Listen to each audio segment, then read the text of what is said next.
عبادت کا بہتر سے بہتر اجر عطا فرما۔ شہزادی کی شہادت کے عنوان سے یہ مجلس ہے اور یہ اللہ کی بارگاہ میں دیے جانے والا سب سے بہترین وسیلہ ہے، کیونکہ یہ دعائے حسین ابن علی ہے۔ تو اس شہزادی کی عزت کے صدقے سے جتنے بھی حاضرین اس ذکر میں مانگنے کے لیے آئے ہیں، جو جس کے حق میں بہتر ہے میرا مالک وہ اسے عطا فرما۔ جن بھائیوں کی دعا کے لیے کہہ رکھا ہے، بالخصوص شاکر صاحب، میرا مالک ان کی تمام پریشانیوں کو دور فرما۔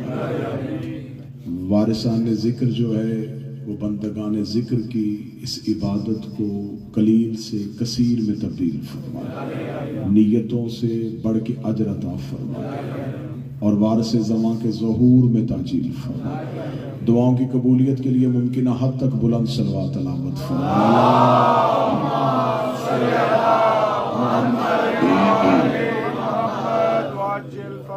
اجازت ہے ذکر شروع کیا جائے۔ موضوع گفتگو جس شہزادی کے یہ دن اور جس کے عنوان سے یہ مجلس ہے، انتہائی مشکل ترین موضوع ہے، کیونکہ اسے فضائل میں پڑھا نہیں جاتا۔ تو میں کوشش کروں گا جتنی دیر تک ممبر کے مصلی پہ مودت کی نماز پڑھوں، میری زبان سے نکلا ہوا ایک ایک لفظ معصومہ بنت الحسین کی دہلیز کو مودت کا کعبہ سمجھ کے اس کا طواف کرے۔ معصومہ بنت الحسین ظاہری حیات طیبہ 4 سال، اس کی اگر گونج کہیں سے ختم ہو سکتی ہے تو کی ظاہری حیات طیبہ شہزادی کی 4 سال، اسی 4 سال ہی سے بی بی کے فضائل لینے ہیں، اسی 4 سال ہی سے دیکھنا ہے کہ اس بی بی کا اسلام میں کردار کیا ہے۔ خداوند متعال نے قرآن میں جس مستور کا سب سے زیادہ تذکرہ اور جس کے لیے انتہائی اہمیت کے ساتھ اس کا تذکرہ کیا ہے، اس شہزادی کا نام ہے مریم، جناب مریم بنت عمران مادر حضرت عیسیٰ۔ یہ وہ شہزادی ہے جس کا تذکرہ اللہ نے قرآن میں تفصیل سے کیا ہے، اور اتنا تفصیل سے کیا ہے کہ قرآن کی ایک سورت کا نام ہی سورہ مریم رکھ دیا۔ ایک شخص نے آ کے معصوم سے پوچھا تھا کہ تذکرہ مریم افضل ہے یا تذکرہ زہرا؟ شہنشاہ کی آواز آئی، کنیزوں کا مقابلہ سرداروں سے نہیں کیا کرتے۔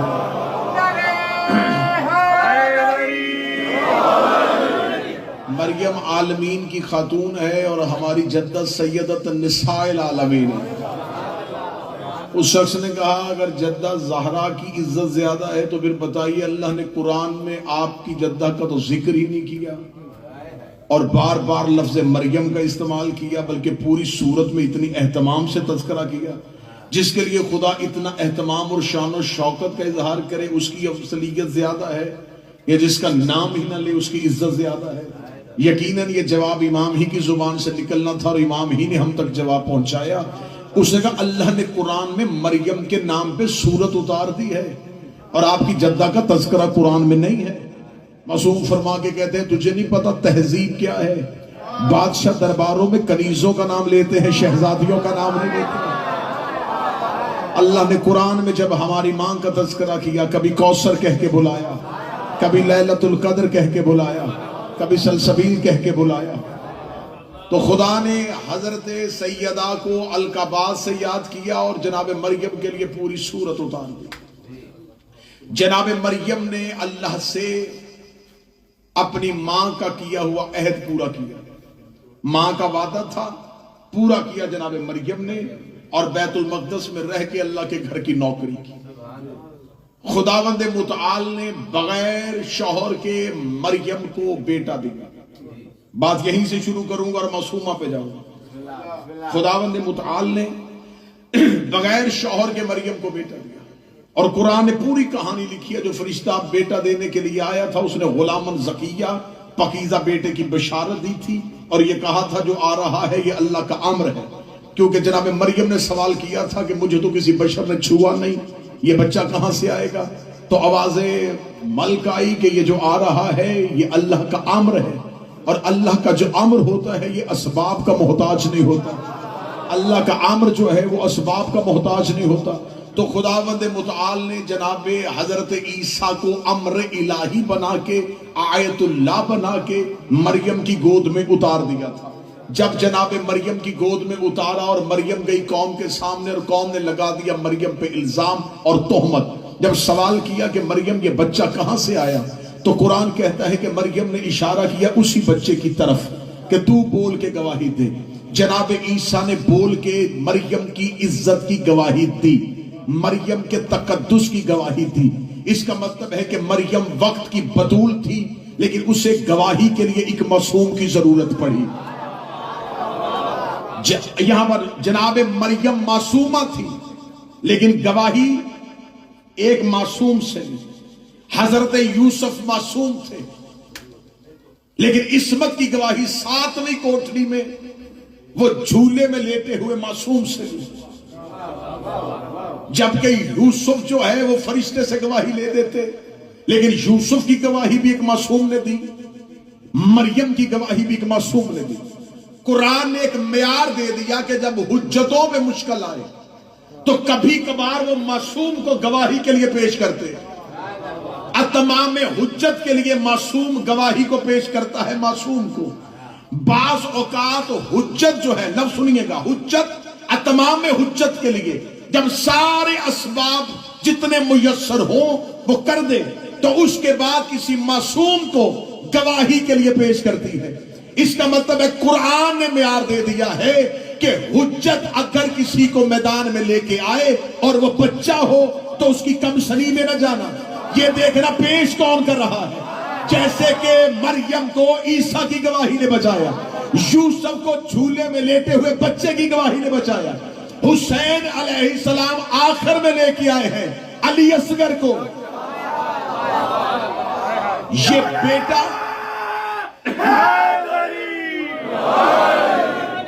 بیٹا پانی مانگنے نہیں آ رہا, پانی ہے اتمام میں حجت, اصل ہے حسین کی گواہی, کیونکہ حضرت علی اصغر نے بول کے گواہی دی تھی حسین علیہ السلام کی عصمت پر. اس کا مطلب شہزادہ علی اصغر ہے وقت ودا. کیونکہ میں نے یہ مضمون اس لیے شروع کیا ہے, حساس ترین مضمون ہے, ممبر کی تاریخ اس کے ساتھ وابستہ نہیں, مجھے آپ کی خاموشی واری میں ہے لیکن سنیے گا ضرور. جناب علی اصغر نے بالکل آخری وقت حسین ابن علی کی بول کے گواہی دی. یہاں بچہ اور کم سنی نہیں دیکھنی, یہاں پیاس کی شدت نہیں دیکھنی, یہ نہیں دیکھنا کہ معاذ اللہ اتنے پیاسے تھے کہ شدت پیاس کی وجہ سے میدان میں آ گئے. اسماعیل نے ایڑیوں سے زمزم نکالا تھا اور یہ فخر اسماعیل ہے. یہاں مطالبہ اور ہدف پانی نہیں تھا, گواہی یہ حجت تھی جس کے لیے علی اصغر میدان میں تھے. معصومہ بنت الحسین گئی شام میں, اس نے جا کے دی سجاد کی عصمت کی گواہی. 2 گواہ ہیں, ایک کربلا میں ایک شام میں, دونوں کی ظاہری حیات چھوٹی ہے, ایک 6 ماہ کا ایک 4 سال. ایک نے دی ہے حسین کی گواہی, ایک نے دی ہے زینب و سجاد کی گواہی. دونوں اولادوں کا تعلق ہے حسین کے ساتھ. علی اصغر حسین کے بیٹے, معصومہ حسین کی بیٹی. اب آئیے تاریخ سے پوچھتے ہیں تو تاریخ نے ہمیں ایک واقعہ بتایا, اس واقعے کو میں اس کے ساتھ متصل کرنے لگا ہوں. پیچھے جائیے گا پس منظر پہ, مکہ کا دور تھا. رسالت مآب مکہ والوں کو قرآن کی آیات پڑھ پڑھ کے سنا رہے تھے. اب اللہ کا یہ حکم آیا, اب اللہ کا یہ حکم آیا, اب اللہ کا یہ حکم. مکہ کے لوگوں نے اکٹھے ہو کے کہا کوئی اللہ وحی نہیں بھیج رہا, کوئی فرشتہ نہیں آ رہا, کوئی قرآن نہیں آ رہا. بہترین شاعر ہے, بیٹھ کے لکھتا ہے, صبح کو کہہ دیتا ہے کہ میرے اللہ نے کہا. جب رسول پہ شاعر ہونے کا اور قرآن کو شاعری کا الزام لگا تو خداوند متعال نے کہا میرا محمد اب اس کو جواب ایسے نہیں دینا, ایسے کر. یہ میں 3 آیتیں بھیج رہا ہوں, ان کو جا کے خانہ کعبہ کے دروازے پہ لٹکا اور اعلان کر دے کہ اگر تم میں سے کوئی بہترین شاعر ہے, اسی ردیف, اسی قافیہ, اسی وزن کے ساتھ 4تھا مصرع لے کے آؤ. یہ چیلنج کس نے کیا؟ پروردگار. کس کے ذریعے سے کیا؟ رسول کے ذریعے سے. آیتیں کون سی آئی؟ اِنَّا أَعْطَيْنَا كَالْكَوْثَرَ. جو شاعری کا مزاج سمجھتے ہیں ذرا پروردگار کا ہے اِنَّا أَعْطَيْنَا كَالْكَوْثَرَ فَصَلِّ لِرَبِّكَ وَانْحَرْ إِنَّ شَانِئَكَ هُوَ الْأَبْتَرُ. بالکل وزن برابر، ردیف و قافیہ برابر. فرمایا جاؤ چیلنج ہے، چوتھا مصرع لے کے آؤ، مکمل کرو. رسول نے خانہ کعبہ کی دیوار پہ لٹکا دیا. ساری رات مکہ کے شعراء سر پکڑ کے بیٹھے رہے. وہ ردیف مکمل کرتے تھے، وزن گر جاتا تھا. قافیہ بدلتے تھے، ردیف چلی جاتی تھی. ساری رات سوچتے رہے، اگلا دن سوچتے رہے، اس سے اگلا دن سوچتے رہے. 3 دن خانہ کعبہ کی دیوار پہ یہ 3 آیتیں لگی رہی. شعراء آتے 3 آیتوں کو پڑھتے بیٹھ جاتے. آخر مکہ کے شعراء نے میٹنگ کی. انہوں نے کہا کہ سب سے بڑے عرب کے شاعر کو بلایا. سب سے بڑے عرب کے شاعر کو بلایا گیا. نام تھا اس کا امراء القیس. اس کو مکہ میں دعوت دی گئی. وہ اپنے ایک ہجوم کے ساتھ مکہ پہنچا. آتے ہی وہ خانہ کعبہ کے قریب لے کے جا کے کہا یہ 3 مصرے ہیں، چوتھا مکمل کر. وہ بیٹھا، اس نے پہلی سطر پڑھی اِنَّا أَعْطَيْنَا كَالْكَوْثَرَ. میں تاریخ پڑھ رہا ہوں. امراء القیس نے پہلا سوال کیا یہ لکھے کس نے؟ انہوں نے کہا یہاں ایک شخص رہتا ہے، نام اس کا محمد ابن عبداللہ. وہ بہت سی ایسے اشعار ہمیں سامنے کہتا ہے یہ میرے اللہ کا حکم ہے، یہ اللہ نے بھیجی ہے، یہ آیتیں. تو کیا یہ آیت ہے؟ اس نے کہا یقیناً یہ آیت ہے. تمہید سنیے گا جس نے سکینہ بنت الحسین سے، یقیناً یہ آیت ہے. انہوں نے کہا یہ آیت کیسے، تجھے کیسے پتا چلا؟ امراء القیس کا جواب سنیے. اس نے کہا میں نے آسمانی کتابوں کو بغور پڑھا، میں نے آسمانی صحیفوں کا مطالعہ کیا. یہ لفظ کوثر پہلے عرب میں استعمال ہی نہیں ہوا.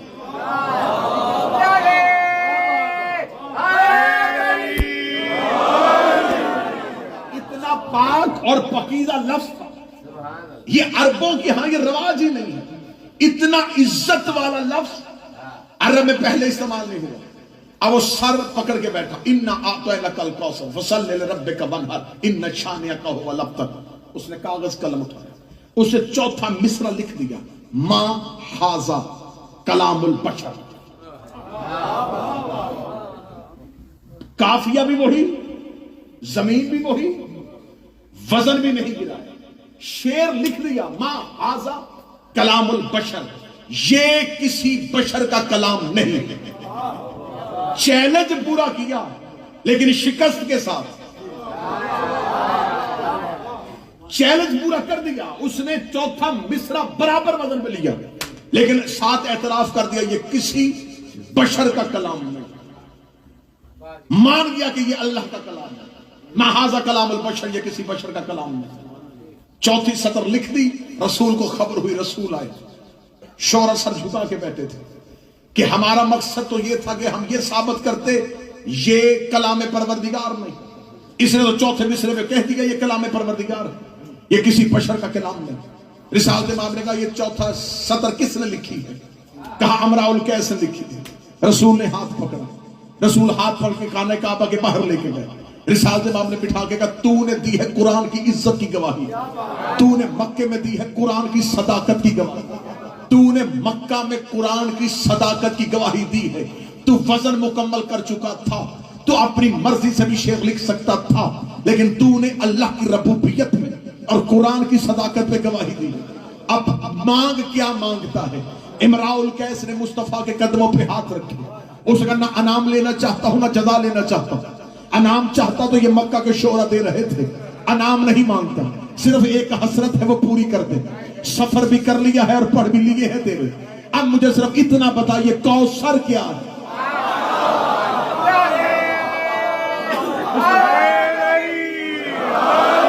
محنت کی ہے تو تھوڑا میرے ساتھ مل گیا. میں نے روایت سے ہٹ کے، عام روایاتی مجلسوں سے ہٹ کے میں نے شروع کیا.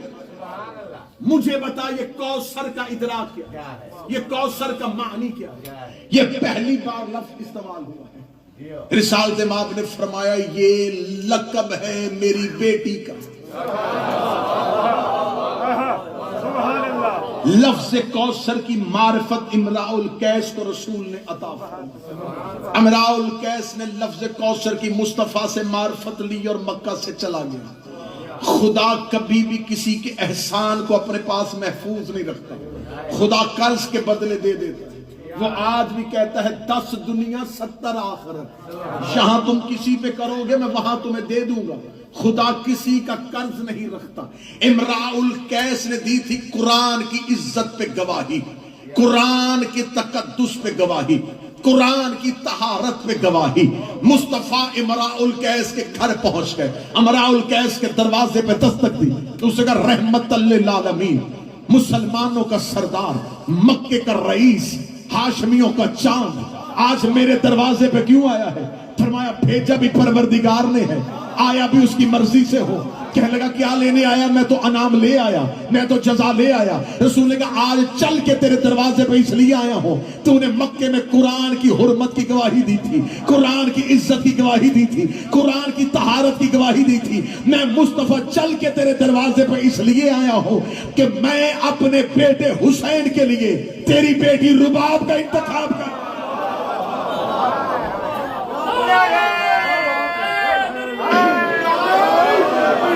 اللہ نے چن لیا ہے آسمان پر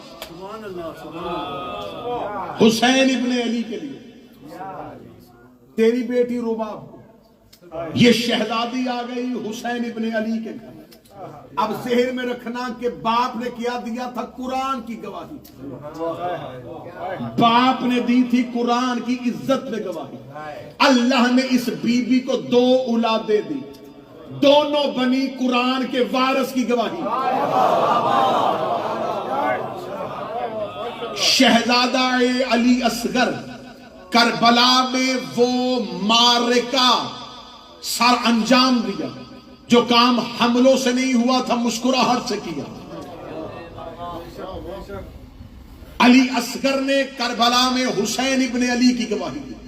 اب چلی گئی یہ معصومہ سید الساجدین اور بنت امیر المومنین کے ساتھ.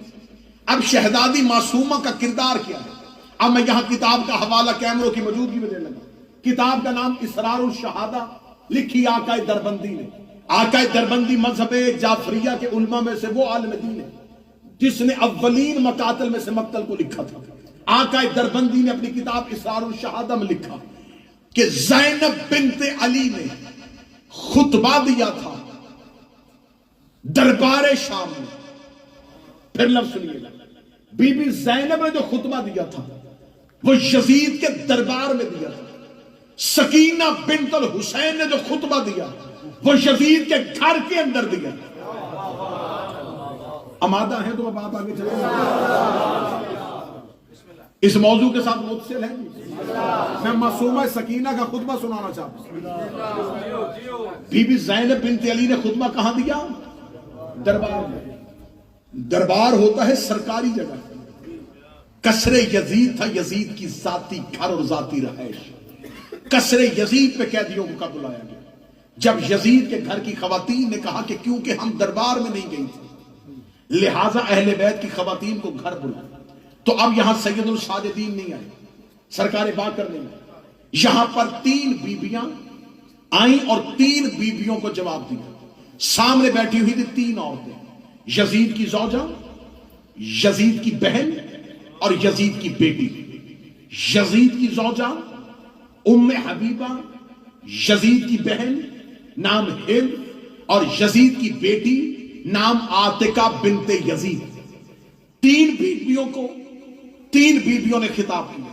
ادھر بھی 3 عورتیں 3 خواتین, ادھر سے جو 3 باعزت خواتین گئی وہ کون سی؟ جناب رباب, بی بی ام کلثوم اور سکینہ بنت الحسین. ان خواتین کو یزید نے بٹھایا تھا, انہیں زینب نے بھیجا تھا. ہر مباہلہ میدان میں نہیں ہوا, کچھ مباہلے گھروں کے اندر بھی ہوئے. میں آقا دربندی کی کتاب سے سیدہ سکینہ کا کردار پڑھنے لگا. 3 بیویاں گئی. اب یہاں پر یزید کی بہن نے خطاب کیا, گفتگو کی بی بی ام کلثوم سے. یزید کی بیوی نے بات کی جناب ام رباب سے. یزید کی بیٹی نے مخاطب کیا سکینہ بنت الحسین. اور یہاں اس ملعونہ کے بارے میں سن لینا، اس کا نام ہے عاتکہ بنت یزید. یہ اس وقت صرف بچی ہے، اس وقت ایک چھوٹی بچی ہے، لیکن اس کا تاریخ میں کردار کیا بننے والا ہے. یہ ایک ملعون کی بیٹی ہے، ایک ملعون کی بیوی بنے گی اور 9 ملعونوں کی ماں بنے گی. اس کی شادی ہوئی تھی عبد الملک بن مروان سے، جس میں سے 9 ایسے ملعون پیدا ہوئے جو آئمہ کے قاتل تھے. یہ قاتل کی بیٹی تھی، قاتل کی بیوی بننے والی تھی اور قاتلوں کی ماں بننے والی تھی، جسے جواب سکینہ دے رہی ہے. اب عاتکہ بنت یزید یوں تخت پہ بیٹھی، آقا دربندی نے کہا قد قامت العاتکہ بنت یزید علیکن من سکینہ. وہ کہتے ہیں کہ ان بیویوں میں سے عاتکہ بنت یزید بولی اور اس نے کہا تم میں سے سکینہ کون ہے. میں فضائل پڑھ، کس نے کہا؟ یزید کی بیٹی نے. کیا کہا؟ تم میں سے سکینہ کون ہے. اگلی سطر ایک بندہ بولے. آقا دربندی نے کہا قد قامت عاتکہ. عاتکہ کھڑی ہوئی اور اس نے سوال کیا. اب اگلا جملہ آقا دربندی کے روح میں زبان کٹوا دو. آقا دربندی نے آگے یہ لکھا قامت السکینہ، کہ سامنے سے سکینہ کھڑی ہوئی. فرمایا قامت القیامہ. اس نے سوال کیا اور سامنے سے قیامت کھڑی ہوئی. ان کے لیے قہر بن کے سکینہ کھڑی ہوئی. معصومہ یوں کھڑی ہوئی اور عاتکہ بنت یزید نے کہا تعارف کروا. شہزادی سکینہ بنت الحسین کا پہلا جملہ سنیے گا.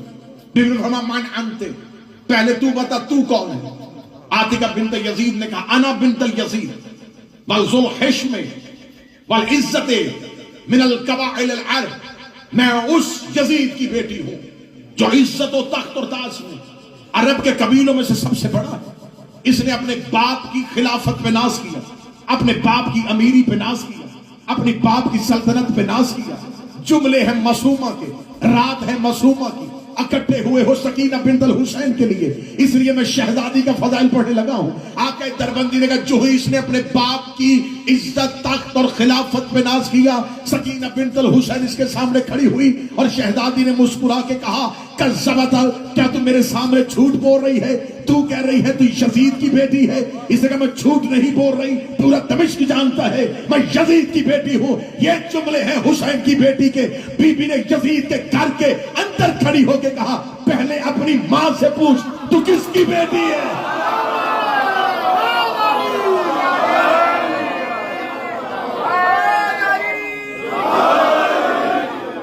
پہلے اپنی ماں سے دریافت. یہ 4 سال کی بچی نہیں بول رہی.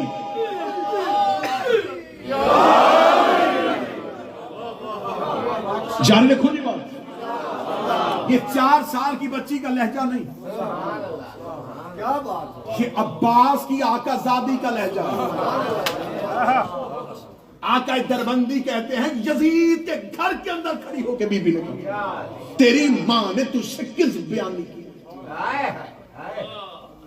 تو یزید کی بیٹی لا تعلم بے ابی، کیا تو اپنے باپ کے بارے میں نہیں جانتی؟ عاتکہ بنت یزید نے یوں اپنی ماں کی طرف دیکھا اور کہنے لگی کون ہے میرا باپ؟ شہزادی سکینہ بنت الحسین کے جملے ہیں جو معصومہ کے لیے آئے ہو. بی بی دیکھے کہتی والاعتکاف من الغلام الى العدل، تیری ماں وہ ہے جس نے تنہائی میں غلام کے ساتھ اعتکاف کیا تھا. یہ جملے ہیں معصومہ بنت الحسین کے. اعتکاف کہتے ہیں کٹ کے رک جانا. شہزادی نے جملہ کہا اور یزید کے گھر میں قیامت آ گئی. یزید کا قصر کانپا. جب یزید کی بیوی کا سر جھک گیا، یزید کی بیٹی کا سر جھک گیا، سکینہ بنت الحسین نے کہا میں بتاتی ہوں میں کون ہوں. یہ کہہ کے بی بی دیکھے کہنے لگی انا بنت ذوالحشم والسماء، تو نے کہا تھا میں اس کی بیٹی ہوں جو زمین پہ خلیفہ ہے، میں اس کی بیٹی ہوں جس کی عزت کی قسمیں آسمان کھاتا ہے.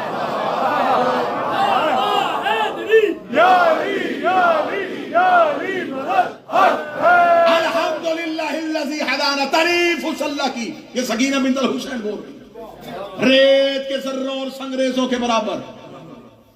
تعریف اس اللہ کی جس نے نبوت کو ہمارے گھر میں رکھا. جس نے خانہ وحی ہمارے گھر کو قرار دیا، جس نے ملائکہ کو ہمارے دروازے پہ اتارا، حمد ہے اس پروردگار کی جس نے خانہ نبوت کا آخری چراغ ہمارے گھر میں روشن کیا۔ یہ کہہ کے بی بی دیکھے گا تو ہمارے سامنے اپنے قبیلے پہ ناز کر رہی تھی، کیا تو نہیں جانتی میں صفا کی بیٹی ہوں، میں مروہ کی بیٹی ہوں، میں مقام ابراہیم کی بیٹی ہوں، میں دانہ سبل کی بیٹی ہوں، میں مولا کل کی بیٹی ہوں، میں رحمت للعالمین کی بیٹی ہوں، میں ذریت ابراہیم کی بیٹی ہوں، میں شجرہ طیبہ کے ثمر کی بیٹی ہوں۔ یہ کہہ کے بی بی کہی تعریف ہے اس اللہ کی جس نے میرے دادا علی کے ساتھ اپنی ولایت کے وعدے کو پورا کیا۔ اب جو بندے بی بی سکینہ سے مانگنے کے لیے آئے ہو، میں جملے پڑھ لگا حسین کی بیٹی کے، بی بی دیکھ کہتی ہے تعریف اس اللہ کی جس نے میرے دادا کو ولایت دے کے اپنے وعدے کو پورا کیا، اور تم نے اس کی ولایت کا انکار کر کے کفر کیا، کفر کیا، کفر کیا۔ کیا کہنے حسین کی بیٹی، تو نے دربار میں کھڑے ہو کے مسئلہ حل کر دیا۔ جو علی کی ولایت کا انکار کرے وہ گناہگار نہیں ہوتا، کافر ہو جاتا۔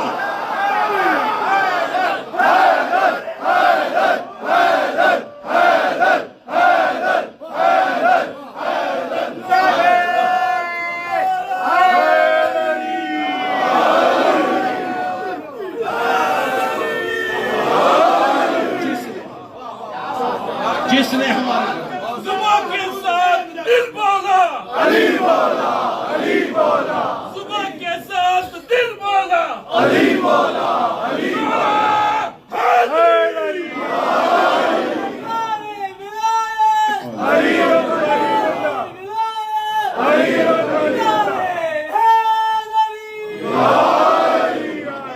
بات کروں گا حدود کے اندر، ادب سے بات کروں گا حدود کے اندر، کہ جیسے دین بسا ہے حدود کے اندر، علی کے نام کا نعرہ وہی لگائے گا، حلال خون ہے اس کے وجود کے اندر۔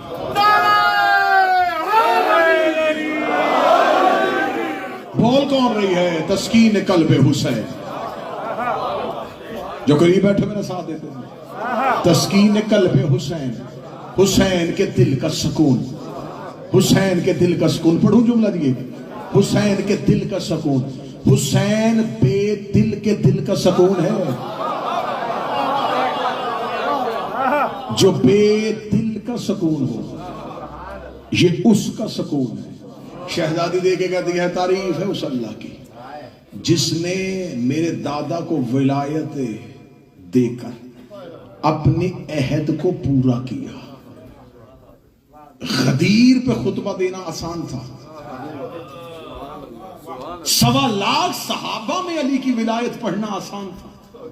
یزید کے گھر کے اندر کھڑی ہو کے بی بی نے جملہ کتنا پڑھا گا، اسی ایک جملے پہ رک جاؤں تو 1 گھنٹہ مجلس ہو جائے۔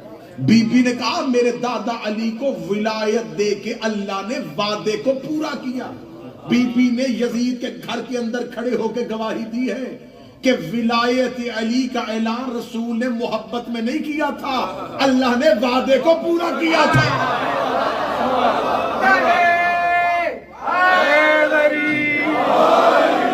اللہ نے وعدے کو پورا کیا، اللہ نے اپنے عہد کو پورا کیا۔ ہم ہی وہ ہیں جنہوں نے پہلی بار پروردگار کا زمین پہ سجدہ کیا تھا۔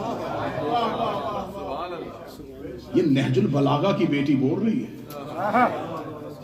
سکینہ بنت الحسین نے دیکھ کے کہا ہم ہیں وہ جنہوں نے زمین پہ اللہ کی اذان کو روشن کیا، ہم ہیں وہ جنہوں نے انبیاء کی محنت کو قبول کروایا۔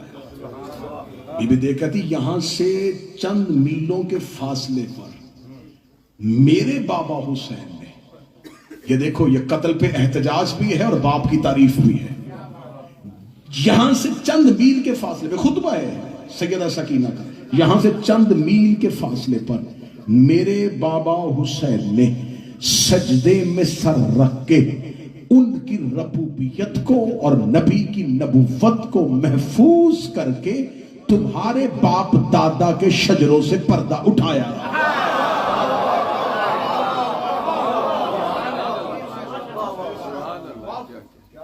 پردہ اٹھانا کیا، تم اسلام کے نقاب کو اوڑے ہوئے تھے۔ یوں دربار میں کھڑی ہو کے، گھر کے اندر کھڑی ہو کے قصر یزید کے، جس نے یزید کے دربار کا نقشہ بدلا اسے زینب کہتے ہیں، جس نے قصر یزیدیت کو اڑا دیا اسے سکینہ کہتے ہیں۔ آقا دربندی نے بی بی کا خطبہ لکھنے کے بعد کا آپ جا کے گوگل پہ سرچ کریں گے تو آپ کو معصومہ کا خطبہ آ جائے گا سامنے۔ سکینہ بنت الحسین نے جو خطبہ دیا وہ کہتے ہیں یہ آقا دربندی نے کتاب پورا خطبہ لکھنے کے بعد نیچے اپنی شرح نوٹ پہ لکھی، نوٹ پہ لکھنے کے بعد انہوں نے کہا بالکل سکینہ بنت الحسین کا خطبہ، اس کے خطبے کی شرح لکھتے ہوئے میں دربندی یہ بات یقین پہ فائز ہو کے کہہ سکتا ہوں، یہ خطبہ اور فاطمہ کا دربار کا خطبہ دونوں کے معرف ایک جیسے تھے، ایسے ہی لگتا تھا کہ یہ بھی فاطمہ ہی بول رہی ہے،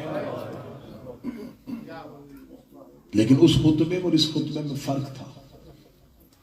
اس نے بھی منافقت کے چہرے کا نقاب الٹا تھا، اس نے یزیدیت کے چہرے کا نقاب الٹا۔ قصر یزیدیت میں دراڑیں پڑ گئی، یزید کی بیوی، یزید کی بیٹی، یزید کی بہن تخت چھوڑ کے روتی ہوئی کمرے میں چلی گئی۔ یزید کو دربار میں خبر ہوئی تیرے گھر میں قیامت آ گئی ہے، حسین کی بیٹی ایسے بولی ہے کہ تیرے گھر کا سما بدل گیا ہے، اسے جلدی سے کہا ان بیبیوں کو زندان میں بھیجو۔ جب بیبیوں کو زندان میں بھیجا تو سید الساجدین زندان کے دروازے میں بیٹھے تھے۔ بی بی ام کلثوم نے آ کے کہا سجاد آج سکینہ نے ایسا